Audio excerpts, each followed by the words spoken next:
नमस्कार दोस्तों, मेरा नाम है गौरव और आप लोग का स्वागत है आपके अपने चैनल मैक इन शॉर्ट में। दोस्तों, आज से हम शुरू करने जा रहे हैं एक नया सब्जेक्ट जिसका नाम है मटेरियल साइंस। मटेरियल साइंस जिसको आप कई नामों से जानते हो, जैसे उसमें से एक नाम है इंजीनियरिंग मटेरियल्स। तो चलिए अपने इस नए सब्जेक्ट का थ्योरी पोर्शन शुरू करते हैं।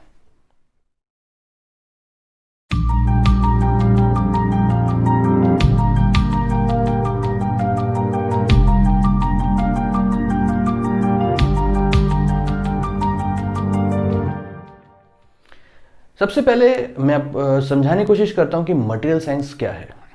देखिए, अगर मैं सिंपल वे में बोलूं या सिंपल वर्ड्स में बोलूं तो मैं कहूंगा material science shows the relationship between structure of a material and its properties. यानी कि मटेरियल साइंस हमें समझाने की कोशिश करता है एक रिश्ता या रिलेशनशिप, कैसा कि स्ट्रक्चर ऑफ मटेरियल ऐसा होगा तो उसकी वजह से प्रॉपर्टीज ऐसी होंगी। ठीक है, यानी कि कोई खास, जैसे कि बीसीसी, एफसीसी है ना, ये सब हम पढ़ेंगे स्ट्रक्चर ऑफ अ मटेरियल, और इस स्ट्रक्चर की वजह से इस मटेरियल की प्रॉपर्टीज कैसी हैं। प्रॉपर्टीज क्या होंगी? कैरेक्टरिस्टिक्स। जैसे कि मैकेनिकल प्रॉपर्टीज के बारे में हम ज़्यादा फोकस करने वाले हैं। मैकेनिकल प्रॉपर्टीज कौन सी हो गई? जैसे हमारी होगी डक्टिलिटी, है ना, वेल्डेबिलिटी, कास्टेबिलिटी, मशीनेबिलिटी, है ना, ब्रिटाइलनेस, टफनेस, है ना, क्रीप फेलियर, ये सारी क्या है उसकी प्रॉपर्टीज है। तो सबसे बड़ी बात है कि हमें मटेरियल साइंस पढ़ने की जरूरत क्यों पड़ी। मटेरियल साइंस हमने समझा कि, चलिए मैं एक बार लिख देता हूं, material science is shows relationship between structure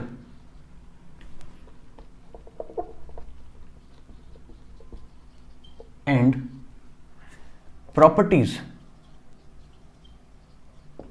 of a material। ठीक है, अब एक्चुअली में क्या ना, मटेरियल साइंस देखा जाए तो एक बहुत ही वास्ट सब्जेक्ट है, बहुत ही कह सकते हैं कि डीप सब्जेक्ट है। आप इसमें कहीं तक भी जा सकते हैं पढ़ते हुए, लेकिन एज एन इंजीनियर हमारी पढ़ाई जो है इस पर्टिकुलर सब्जेक्ट में वो रेस्ट्रिक्टेड है। हमें सिर्फ इसका इंजीनियरिंग पॉइंट ऑफ व्यू से ही इसकी पढ़ाई करनी है। यानी कि एक इंजीनियर के लिए मटेरियल साइंस पढ़ना क्यों ज़रूरी है? क्योंकि देखिए, आज की डेट में हम कुछ भी स्ट्रक्चर बनाते हैं या कहीं भी कुछ भी एक प्रोजेक्ट के ऊपर अगर ध्यान दें तो हमें पता है हमें वहाँ पे मटेरियल की रिक्वायरमेंट लगने वाली है। चाहे वो कंस्ट्रक्शन इंडस्ट्री से हो, चाहे वो फैब्रिकेशन इंडस्ट्री से हो, चाहे प्रोडक्शन या मैन्युफैक्चरिंग प्रोसेस जो हम प्लांट्स जो है हम वहाँ पे बात करें, हर जगह हमें मटेरियल की रिक्वायरमेंट है। और मटेरियल जो है एक इंजीनियर के लिए डिज़ाइन करना कि कौन सा मटेरियल कहाँ फैब्रिकेट करना है, उसके पीछे बहुत कुछ छुपा हुआ है। जैसे कि उस जगह पे यूज होने वाले मटेरियल में खासियतें क्या होने वाली है, प्रॉपर्टीज क्या होने वाली है, उसके बाद मेरे पास कौन कौन से मटेरियल अवेलेबल है और जो अवेलेबल है उनमें से मैं कौन सा चुनूं। तो ये सारे सवाल जो है ना, ये हमें कहीं ना कहीं मटेरियल साइंस की तरफ ले जाते हैं और हमें चूज करने में, यानी कि हमें वन ऑफ द अमंग, हमारे पास बहुत सारे मटेरियल्स होंगे, उनमें से चूज करने में हमें मदद करने वाले हैं कि हमें क्या सेलेक्ट करना चाहिए अपने इस पर्टिकुलर रिक्वायरमेंट के फुलफिलमेंट के लिए। तो चलिए सबसे पहले जानते हैं कि इंजीनियर्स अगर चूज करते हैं तो उनके पास कौन से पैरामीटर्स हैं जिनके ऊपर उन्हें कोई मटेरियल चूज करना होता है। जैसे कि सबसे पहला होता है फैब्रिकेशन रिक्वायरमेंट। ठीक है, सबसे पहला होता है फैब्रिकेशन रिक्वायरमेंट। फैब्रिकेशन रिक्वायरमेंट से कहने का मतलब है कि जो भी आप मटेरियल चूज कर रहे हो उसकी मैन्युफैक्चरिंग प्रोसेस या उस मटेरियल की खासियतें क्या हैं। जैसे कि कोई भी मटेरियल अगर आप लेते हो तो आपको पता है कि आप कास्टिंग प्रोसेस से इस मटेरियल को डिज़ाइन करने वाले हो, इस पर्टिकुलर ऑब्जेक्ट को। तो आप क्या करेंगे, आप ऐसा मटेरियल चूज करेंगे जो कास्टेबिलिटी हो, जिसकी कास्टेबिलिटी अच्छी हो, या आप वेल्डिंग प्रोसेस यूज करने वाले हैं तो वेल्डेबिलिटी अच्छी हो, मशीनिंग के लिए मशीनिंग प्रॉपर्टी अच्छी होनी चाहिए। आपको पता है कि आप इस पे काम करने वाले हो तो इसकी डक्टिलिटी अच्छी होनी चाहिए, है ना। अभी आपको पता है कि कभी कभी हमें कोई ऐसा मटेरियल की प्रॉपर्टी चाहिए होती है, क्योंकि देखिए हमको उसका डिफॉर्मेशन करना है ना, डिफॉर्मेशन करना है, तो उसकी फॉर्मेबिलिटी अच्छी होनी चाहिए और उसमें प्लास्टिसिटी भी होनी चाहिए, है ना। ये सारी चीज़ें क्या है, हमें हेल्प करने में, डिसाइड करने में मदद करती है कि हमें ये काइंड का पर्टिकुलर मटेरियल चाहिए। ठीक है, एक बार आप मटेरियल बना लेते हैं, डिज़ाइन कर लेते हैं, उसके बाद आप उसको मार्केट में बेच कर आ जाते हैं। उसके बाद आपकी कौन सी रिक्वायरमेंट होती है, उसके बाद होती है आपकी सर्विस रिक्वायरमेंट। सर्विस रिक्वायरमेंट, ध्यान दीजिएगा, आपने मटेरियल से अपना प्रोडक्ट बना लिया, आपकी कहानी यहीं खत्म नहीं होती है, सर्विस रिक्वायरमेंट भी बनती है। सर्विस रिक्वायरमेंट क्या होती है, देखिए जब आपने वो पर्टिकुलर प्रोडक्ट डिजाइन करा था, तो आपको थोड़ी पता था वो कितना ड्यूरेबल है, कितना रिलायबल है, मार्केट में वो कब तक चलेगा, या उसका फेलियर किस किस तरह से होगा, है ना।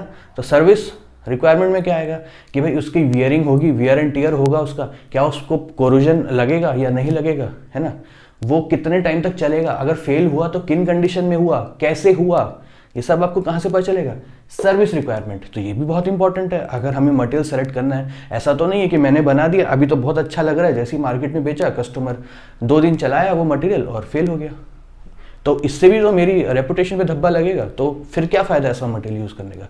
इसलिए service requirement is also very important. और तीसरा कौन सा होगा आपका, तीसरा होगा आपका इकोनॉमिक रिक्वायरमेंट, है ना, इकोनॉमिक रिक्वायरमेंट, जिसको मैं बहुत मेन मानता हूँ। इकोनॉमिक रिक्वायरमेंट से मेरा कहने का मतलब ये है कि मैं जो भी प्रोडक्ट डिजाइन कर रहा हूँ, बेच रहा हूँ, क्या मुझे भी उसकी कॉस्ट इकोनॉमिक लग रही है, क्या मैंने उस मटेरियल को चूज़ किया, उस पर फैब्रिकेशन किया, मैन्युफैक्चरिंग प्रोसेसेस मैंने लगाए बहुत सारे, मैंने अपनी तरफ से खर्चा किया, एफर्ट किया, पैसा लगाया, मैन पावर लगाई, उसके बाद उसे बेचने गया, इस बीच कितना मेरा खर्चा हुआ, उसके बाद रिकवरी भी हुई कुछ, क्या उसके बाद मेरे पास कुछ बचता है। ऐसा तो नहीं है ना कि जहाँ पे प्लास्टिक यूज हो सकता था मैं लोहा लगा के घूम रहा हूँ। आप समझ सकते हैं कि स्टील हो गया, आयरन हो गया, इनकी कॉस्ट भी ज़्यादा होगी। कभी कभी हम कई जगह इनसे बचने के लिए प्लास्टिक यूज कर लेते हैं, है ना। हम जरूरी है कि कॉपर की वायरिंग कर रहे हैं तो सिल्वर की करें, जरूरी तो नहीं है, दोनों ही कर सकते हैं, दोनों ही अच्छे इलेक्ट्रिसिटी के कंडक्टर्स हैं। तो यही बात है कि आप जो मटेरियल यूज कर रहे हो उसमें आपको इकोनॉमिक एस्पेक्ट्स भी देखने होंगे। आपको देखना होगा कि मैंने जो खर्चा करा उस वो सर्विस भी दे, वो रिक्वायरमेंट भी फुलफिल करे और मुझे भी मेरा पैसा दे, मैं भी कुछ कमाऊं। ठीक है, तो तीसरा है इकोनॉमिक रिक्वायरमेंट, ये भी बहुत इंपॉर्टेंट है। ठीक है, तो ये तो हो गया इंजीनियरिंग पॉइंट ऑफ व्यू से, एक इंजीनियर ऐसा सोचता है, उसकी कहानी इस तरह से चलती है कि वो किस तरह से मटेरियल को चूज करके लाकर उस पर काम करता है, बेचता है और उसको एक इकोनॉमिक फायदा भी होता है। ठीक है, तो अब कुछ चीजें देखते हैं कि मैन्युफैक्चरिंग प्रोसेस, आप समझते हैं मैन्युफैक्चरिंग प्रोसेस क्या है कि भाई किसी भी रॉ प्रोडक्ट को इंडस्ट्री के अंदर आप एक फाइनली फिनिश्ड प्रोडक्ट तक बनाने के लिए जो भी तरीके अपनाते हैं वो सारे क्या होंगे, मैन्युफैक्चरिंग प्रोसेस के अंदर आते हैं। मैन्युफैक्चरिंग प्रोसेस मेजरली इस चीज पे डिपेंडेंट है कि आपके मटेरियल का स्ट्रक्चर कैसा है। क्योंकि देखिए आयरन के लिए जो भी आपके पास टेक्निक्स होंगी वो आप प्लास्टिक या पेपर या वुड इन पे अप्लाई नहीं कर सकते, और जो यहां करते हैं वो यहां नहीं कर सकते। यानी कि मटेरियल के स्ट्रक्चर से ही आपका मैन्युफैक्चरिंग प्रोसेस चेंज हो गया। और मटेरियल का स्ट्रक्चर क्या डिफाइन करता है, उसकी प्रॉपर्टीज कि इसकी खासियतें ये हैं कि भाई जहां पे आपको डक्टिलिटी ज्यादा चाहिए वहां आप डिफरेंट टाइप का मटेरियल यूज करेंगे, जहां आपको ब्रिटाइलनेस चाहिए वहां डिफरेंट टाइप का मटेरियल यूज करेंगे। और प्रॉपर्टीज से क्या होगा, उनका फंक्शनल परफॉर्मेंस चेंज हो गया। यानी कि अगर मैं इसको कहूं कि ये मेरा मैन्युफैक्चरिंग प्रोसेस है, मैन्युफैक्चरिंग प्रोसेस ये किस पे डिपेंडेंट है, ये डिपेंडेंट है स्ट्रक्चर पे मटेरियल के, कि मटेरियल कैसा है ना, स्ट्रक्चर ऑफ मटेरियल। और स्ट्रक्चर ऑफ मटेरियल किस पे डिपेंडेंट है भाई, ये डिपेंडेंट हो गया जाके आपकी प्रॉपर्टीज पे, जिसकी जैसी प्रॉपर्टीज उसका वैसा स्ट्रक्चर। और प्रॉपर्टीज ऑफ मटेरियल किस पे डिपेंडेंट है या बोलूं तो किसको बूस्ट कर रहे हैं, ये कर रहे हैं जाकर फंक्शनल परफॉर्मेंस। ठीक है, कि जिस मटेरियल की जैसी प्रॉपर्टीज वो वैसी ही परफॉर्मेंस देने वाला है ना, वो वैसे ही परफॉर्मेंस देने वाला है। कहीं जगह पे हम सिरेमिक यूज करेंगे, कहीं पॉलीमर यूज करेंगे, कहीं करेंगे नॉन मेटल यूज, कहीं करेंगे मेटल। हर कोई की फंक्शनल परफॉर्मेंस अलग है, हर किसी का अलग अलग काम है, इसीलिए वहां पे लगाया गया है। फंक्शनल परफॉर्मेंस अलग क्यों है, क्योंकि सबकी प्रॉपर्टीज अलग है। प्रॉपर्टी सबकी अलग है भाई। मेटल की वो प्रॉपर्टीज होंगी जो नॉन मेटल नहीं लेके घूम रहे होंगे। और प्रॉपर्टीज क्यों अलग है? क्योंकि सबके स्ट्रक्चर अलग है, स्ट्रक्चर अलग है। और ये सारी चीजें स्ट्रक्चर अगर अलग है तो मैन्युफैक्चरिंग प्रोसेस भी इसी चीज पे बैठा हुआ है जाके, कि वेल्डिंग किस पे होगी, मशीनिंग किस पे होगी, कास्टिंग कहाँ होगी, है ना, फॉर्मिंग कहाँ होगी, एक्सट्रूजन कहाँ यूज करोगे, सब प्रॉपर्टी स्ट्रक्चर ऑफ मटेरियल पे ही तो डिपेंडेंट है। ठीक है, तो आपको जानना है कि सबसे पहले आपको जानना है स्ट्रक्चर और प्रॉपर्टीज। इसलिए सिर्फ इन 2 पॉइंट्स को समझने के लिए हम मटेरियल साइंस में घुसने जा रहे हैं। हमें मटेरियल साइंस की जरूरत इसलिए पड़ गई। हमारा मैन्युफैक्चरिंग देखा जाए तो यहीं पे खत्म हो जाता है, जहां पे हम प्रोसेस के बारे में जानते हैं, क्या क्या टेक्निक्स अपनाने वाले हैं, किस किस मटेरियल पे लगाने वाले हैं। लेकिन कभी भी ये जानने की कोशिश कीजिए कि मटेरियल पे तो लगा रहे हैं, मटेरियल पे तो लगा रहे हैं, पर मटेरियल की ऊपर यही टेक्निक क्यों लगाई गई? क्योंकि आगे चल के हम जब मैन्युफैक्चरिंग पढ़ेंगे हमारे पास 10 टेक्निक्स होंगी। कास्टिंग ही देखी जाए तो 8 तरह की हो जाएगी, है ना, जिसमें इंजेक्शन मोल्ड होता है, सैंड कास्टिंग होता है ना, सेंट्रीफ्यूगल कास्टिंग होता है, कितने सारे कास्टिंग होते हैं। लेकिन क्यों यूज कर रहा हूं, कहां यूज कर रहा हूं, ये जानना बहुत जरूरी है। तो वो आपको समझ में आएगा कि जिस मटेरियल पे काम कर रहे हैं उसकी प्रॉपर्टीज क्या है और उसका स्ट्रक्चर क्या है। ठीक है, ये दोनों आपस में इंटर रिलेटेड है। ये दोनों स्ट्रक्चर की वजह से प्रॉपर्टीज चेंज है, और प्रॉपर्टीज जैसे ही चेंज हुई यानी कि पीछे जाके देखिए स्ट्रक्चर चेंज हो चुका है, इसलिए हुआ था ऐसा। ठीक है, तो अब हम शुरू करेंगे मटेरियल साइंस। जैसे कि अब हम शुरू करते हैं क्लासिफिकेशन।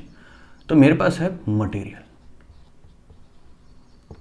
ठीक है, मटेरियल क्या है मेरे लिए? Material is something made up of matter जिसमें से हम कुछ नया बनाने वाले हैं, या जो हमारा कहा जाए कि रॉ सबसे पहला क्या बोलते हैं, रॉ जो हमारे लिए एक प्रोडक्ट है जिससे हम फाइनली फिनिश्ड तक जाएंगे, तो जो रॉ है हमारे पास वही हमारा मटेरियल है।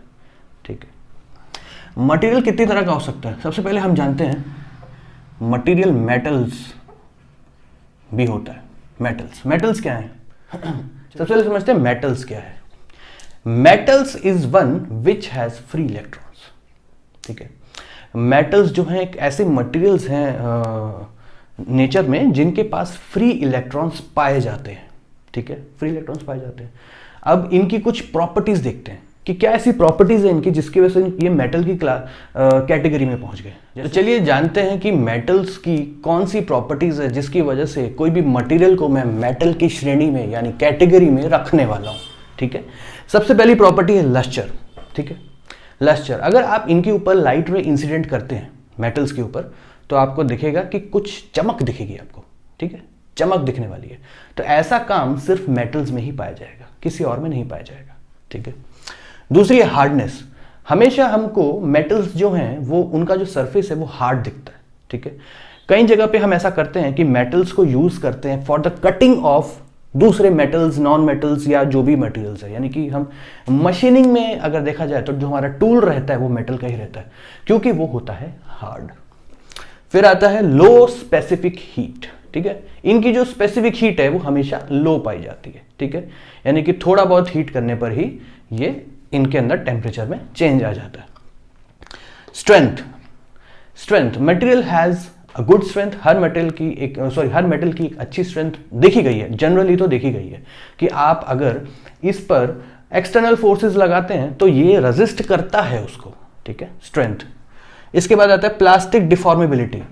प्लास्टिकली डिफॉर्म हो जाना ही बहुत बड़ी खासियत है मेटल्स की, इसीलिए हम उनको यूज करते हैं। अगर वो प्लास्टिकली डिफॉर्म ना होते तो हम मैन्युफैक्चरिंग इंडस्ट्री में उनका यूज ना कर रहे होते।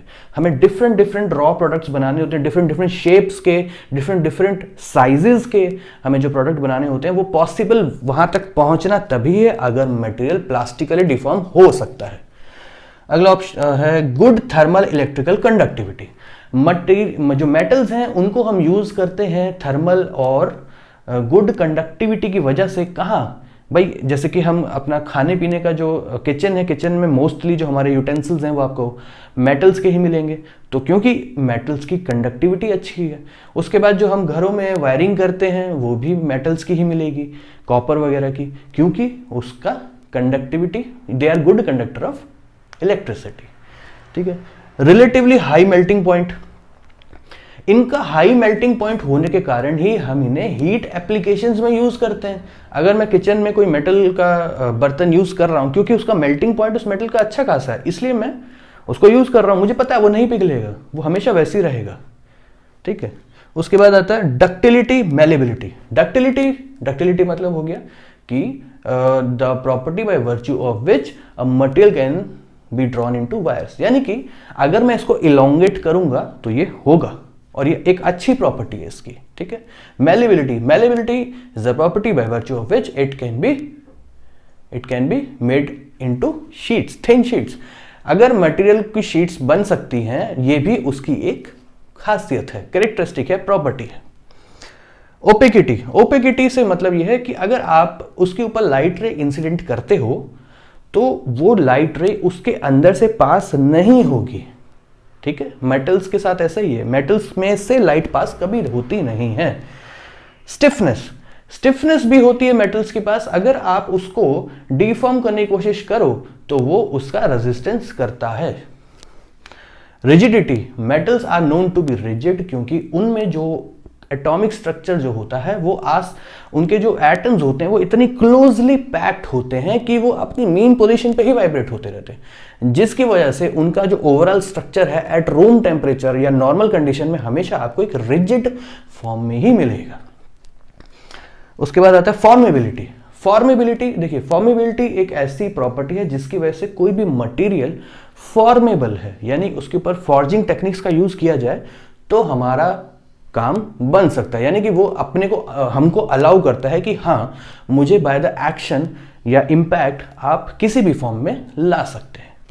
दूसरा है कास्टिबिलिटी, यानी कि वो मटेरियल खुद अलाउ कर रहा है कि मुझे मोल्टन स्टेट में ले जाकर आप कास्टिंग प्रोसेस का यूज कर सकते हैं। वेल्डेबिलिटी, मटेरियल बोल रहा है, ये सब मेटल्स के बारे में बात हो रही है, आप ये सारी काम मेटल्स पे ही करते हो, वेल्डिंग किसकी करते हो, मेटल्स की करते हो, प्लास्टिक की तो करते नहीं। तो वेल्डेबिलिटी क्या है, वेल्डेबिलिटी मतलब वो मटेरियल अलाउ करता है कि वो वेल्डिंग ऑपरेशन में हिस्सा लेगा। डायमेंशनली स्टेबल, आप हमेशा नोट कीजिए जब भी कोई मटेरियल होता है उसका वो डायमेंशनली स्टेबल होता है, वो ऐसा हिल नहीं रहा होता है। जैसे फ्लूइड है, fluid is not dimensionally stable, जिस कंटेनर में डालोगे वैसा शेप ले लेगा, या गैस जो होगा, है ना। तो metals are known to be rigid and dimensionally stable है। तो ये सारी है प्रॉपर्टीज, ये सारी प्रॉपर्टीज हैं जो हमें मिलती है मेटल्स के अंदर, ठीक है। अभी मैंने आपको बताया मेटल्स क्या है, metals are the materials having free electrons, ठीक है। उसके बाद अगर मेटल्स की बात करूं, मेटल्स भी दो हिस्सों में टूट जाते हैं, एक होता है फेरस, एक होता है नॉन फेरस। जैसा कि आप सब जानते हैं कि फेरस जो है वो होता है अपना जिसमें आयरन का परसेंटेज होगा, और नॉन फेरस जिसमें आयरन नहीं होगा, जैसे कि एल्यूमिनियम, कॉपर, है ना, जिंक, क्रोमियम, ये सारे कौन से हो गए, ये सारे हो गए नॉन फेरस। और फेरस में कौन से आ जाएंगे, फेरस में एक्चुअली दो टाइप के आते हैं, एक आता है स्टील, एक आता है कास्ट आयरन। अब कास्ट आयरन भी डिफरेंट तरह के होते हैं, स्टील भी डिफरेंट तरह के होते हैं, ठीक है। चलिए अगले मेटल की तरफ चलते हैं। चलिए इसका नाम, अब हमने मेटल्स देख लिया, अब दूसरी कैटेगरी आती है सिरेमिक्स की, ठीक है। सिरेमिक्स को कहा गया है, सिंपल वर्ड्स में कहूँ तो ceramics are those material which are composed of metals and non metals, oxides, sulphides, nitrides, है ना, ब्रोमाइड्स एटसेट्रा। यानी कि कुछ ऐसे मेटल्स के ऑक्साइड, नाइट्राइड्स जो होते हैं ये इनसे मिलके बनता है। एग्जांपल ले लीजिए, जैसे कि सैंड, है ना, सैंड हो गया हमारा, और ग्लास हो गया हमारा, कंक्रीट हो गया, है ना, सीमेंट हो गया, ये सारे हमारे आ जाते हैं, अपने सिरेमिक की कैटेगरी में, ठीक है। सिरेमिक की कैटेगरी में आने के लिए मटेरियल के पास कौन सी प्रॉपर्टीज होनी चाहिए, चलिए देखते हैं। सबसे पहले ब्रिटाइलनेस। आप जनरली देखिए सैंड हुआ, कंक्रीट हुआ, सीमेंट हुआ, ये सारे ब्रिटाइल हैं, यानी कि ये सारे टेंशन जो है सह नहीं सकते, हालांकि कंप्रेशन या कंप्रेसिव स्ट्रेंथ इनकी अच्छी दिखेगी आपको। दूसरी है रॉक लाइक अपीयरेंस। अगर इनका आप सरफेस देखोगे या इनको थोड़ा सा एनालिसिस करोगे विद नेकेड आइज, आपको लगेगा एक रॉक रखी हुई है। रॉक आप जानते हो रॉक की स्ट्रेंथ अच्छी खासी होती है, ब्रिटाइल नेचर की होती है ना, सरफेस भी उसका बहुत हार्ड होता है, ठीक है। उसके बाद आप जाएंगे हार्डनेस होती है इनके अंदर, हाँ बिल्कुल होती है, और हम इनको यूज करते हैं कटिंग के लिए, हम इनको भी यूज करते हैं hardness. Resistance to high temperature, इनका जनरली काम यह है कि ये रेजिस्ट करते हैं हाई टेम्परेचर अपने अंदर से फ्लो करने की। जैसे कि आप जानते हो कि आपने वो यूज़ करा होगा, सर्दियों में थर्मस वगैरह यूज़ किया होगा, तो उसके अंदर ग्लास की लाइन वो होती है, लेयर होती है अंदर से। और उसमें क्या, जब आप कोई भी गर्म चाय या कोई फ्लूइड या पानी जो भी आप उसके अंदर डालते हैं, तो थोड़े टाइम बाद यानी कि 8-8 10-10 घंटे बाद भी वो आपको गर्म मिलता है, क्योंकि वो अलाउ नहीं करता अपने अंदर से हीट ट्रांसफ़र को। उसके बाद आता है इंसुलेशन। इंसुलेशन पर्पज़ में भी ये यूज़ होता है ना। इंसुलेटर जो है इसी के बने होते हैं, इंसुलेटर्स। उसके बाद होता है कोरोजन रेजिस्टेंस। आप जानते हैं कि जो सिरेमिक्स होता है वो अलाउ नहीं करता कोरोजन, यानी कि मॉइस्चर अलाउ नहीं करता। ओपेकिटी, ओपेकिटी क्या है, वही प्रॉपर्टी है कि आपने लाइट इंसिडेंट करा उसके ऊपर और उसने अपने अंदर से उसको पास होने नहीं दिया। फिर आता है हाई टेम्परेचर स्ट्रेंथ। ठीक है, अगर आप इनका टेम्परेचर बढ़ा देते हो तब भी ये उस टेम्परेचर पर भी अपना स्ट्रक्चर संभालने में सक्षम है, यानी कि ये तब भी काफ़ी हद तक अपने को फेल होने नहीं देते। एग्जाम्पल है इसके सैंड हो गया, ब्रिक हो गया, सीमेंट हो गया, कंक्रीट हो गया, एटसेट्रा, है ना। ये सारे इसके एग्जाम्पल्स हैं। चलिए अगली कैटेगरी है हमारे पास ऑर्गेनिक पॉलीमर्स, है ना। पॉलीमर्स, ऑर्गेनिक पॉलीमर्स कौन से कंपाउंड्स हैं? ये कंपोज्ड होते हैं long chain of carbon compounds, है ना। आप जानते हैं कि सबसे छोटी यूनिट जो होती है पॉलीमर में उसको कहा जाता है मोनोमर। अच्छा खासा इसका लंबा एक फॉर्मूला होता है और यही यूनिट बार बार रिपीट होते होते एक बहुत बड़ी चेन बना देती है जिसको हम बोलते हैं पॉलीमर। जैसे कि आपका इसका एग्जांपल लूँ तो पेंट हो गया, आपका एक्सप्लोजिव्स हो गए और फ्यूल्स हो गए जो हमारे, या वुड होता है, पेपर होता है और प्लास्टिक होता है। ये सारे हमारे किस में चले जाते हैं? ये सारे कैटेगराइज किए गए हैं ऑर्गेनिक पॉलीमर्स के अंदर। अब इनकी भी कुछ प्रॉपर्टीज हैं जिसकी वजह से ये इस कैटेगरी में बैठे हैं। देखिए प्रॉपर्टीज क्या है। सबसे पहले लाइट वेट। आप जानते हो जहां पे भी वेट का कंस्टेंट आता है ना, हम वहां पे लाइट वेट जो भी नया मटेरियल इंट्रोड्यूस करते हैं वो एक्चुअली में पॉलीमर ही होता है ना। जैसे प्लास्टिक यूज करते हैं हम कई जगह पे, तो plastic is a kind of polymer. दूसरा है कंबस्टिबल। ये कंबस्टिबल होते हैं, यानी कि ये जो है ऑक्सीजन के साथ बहुत जल्दी रिएक्ट करके फ्लेमेबल यानी कि जल जाते हैं, है ना, और अच्छे से जलते हैं। इसका एग्जाम्पल है कि जो हम फ्यूल्स यूज करते हैं डे टू डे लाइफ में, ईंधन जो हमारा यूज किया जाता है वो सब इस कैटेगरी में पाया जाता है। इसका होता है ये सॉफ्ट। आप जानते हैं क्योंकि देखिए ये सबसे पहली बात तो पॉलीमर से मिलके बने हैं, और ये जो हैं अगर प्लास्टिक या वुड या पेपर इन सबको मैं लूँ तो ये सारी जो हैं सॉफ्ट कैटेगरी में आते हैं, ये इतने हार्ड वाले होते नहीं। उसका आता है डक्टाइल। ठीक है, अगर मैं इनके ऊपर टेंशन फोर्स लगाने की कोशिश करूं तो ये एलोंगेट हो जाएंगे या इनकी वायर बन सकते हैं, है ना। दूसरा है नॉट डायमेंशनली स्टेबल। आपको पता है कि ये डायमेंशनली स्टेबल नहीं है क्योंकि ये रिजिड नहीं है ना। अगर आप इन पे थोड़ा बहुत भी लोड लगाते हैं तो ये अपनी डायमेंशंस को छोड़कर भागने की कोशिश करेंगे। Poor conductor of heat and electricity, क्योंकि ये पॉलीमर्स हैं और ये इस कैटेगरी में पाए गए हैं कि ये इलेक्ट्रिसिटी और हीट के अच्छे कंडक्टर नहीं हैं, और अगर आप इनके थ्रू इलेक्ट्रिसिटी या हीट पास करने की कोशिश करेंगे तो ये फेल हो जाएंगे। और ये ही मेन रीजन है कि ये पुअर रेजिस्टेंस टू टेम्परेचर है, ये टेम्परेचर को रेजिस्ट नहीं कर पाते और ये खत्म हो जाता है, इनका फेलियर हो जाता है। अब हम पढ़ते हैं कंपोजिट्स। देखिए कंपोजिट्स को जब हम देखेंगे तो कंपोजिट एक्चुअली क्या होता है ना, एक से ज्यादा मटेरियल से मिलकर बनने वाली चीज होती है। ये कोई खास कैटेगरी नहीं है जैसे कि मेटल्स में होता है या नॉन मेटल्स में देखा गया हो। ये एक्चुअली ऐसा है कि आपने दो मटेरियल उठा के लाए, किसी भी कैटेगरी से हो सकते हैं, और उनको मिला दिया, और अब क्या होगा, हमें जो मटेरियल नया मिला है यानी कि तीसरा तरह का जो नया मटेरियल मिल रहा है वो प्रॉपर्टीज रखता है पहले दो मेटल्स वाली, यानी कि अब हमें एक ऐसा हाइब्रिड टाइप का मेटल मिल गया जिसमें इसकी भी है प्रॉपर्टी और इसकी भी है। ठीक है, तो जैसे इसका सबसे अच्छा एग्जांपल है फाइबर ग्लास। फाइबर ग्लास में क्या होता है, फाइबर ग्लास एक ऐसा कंपोजिट है जिसमें हम ग्लास फाइबर्स उठा के लाते हैं और उनको मिक्स कर देते हैं पॉलीमर्स के अंदर। ठीक है, पॉलीमर्स के अंदर। अब इससे क्या फायदा हुआ कि आपको पता है कि फाइबर ग्लास जो होता है ना, फाइबर ग्लास की स्ट्रेंथ अच्छी होती है। ठीक है, तो ठीक है, ये तो स्ट्रेंथ अच्छी हो गई इसकी। और दूसरी क्या बात हो गई, क्योंकि ये पॉलीमर है और पॉलीमर जो है थोड़ा सा फ्लेक्सिबल मटेरियल है, तो स्ट्रेंथ भी मिल गई और फ्लेक्सिबिलिटी भी मिल गई। तो हमें क्या मिला, ग्लास फाइबर, एक नया product. Glass fibre is a kind of composite जो कि मिलके बना दो मटेरियल से, ग्लास फाइबर ग्लास और अपना पॉलीमर, इन दोनों से मिलकर बना है। फायदा ये हुआ कि ग्लास फाइबर ने उसको दे दिया स्ट्रेंथ और पॉलीमर ने उसको दे दिया फ्लेक्सिबिलिटी, यानी कि दोनों टाइप की चीजें आपके पास अब। चलिए अब अगली कैटेगरी देखते हैं। अगली कैटेगरी जो है हमारी वो है सेमीकंडक्टर। ठीक है, आप छोटी क्लासेस में पढ़ चुके हैं कि सेमीकंडक्टर वो मटेरियल्स हैं जिनकी इलेक्ट्रिकल कंडक्टिविटी जो है देखी गई है between good conductor of electricity और बैड कंडक्टर यानी इंसुलेटर और इनके बीच की जो प्रॉपर्टीज मिली जुली रहती हैं वो होती हैं सेमीकंडक्टर।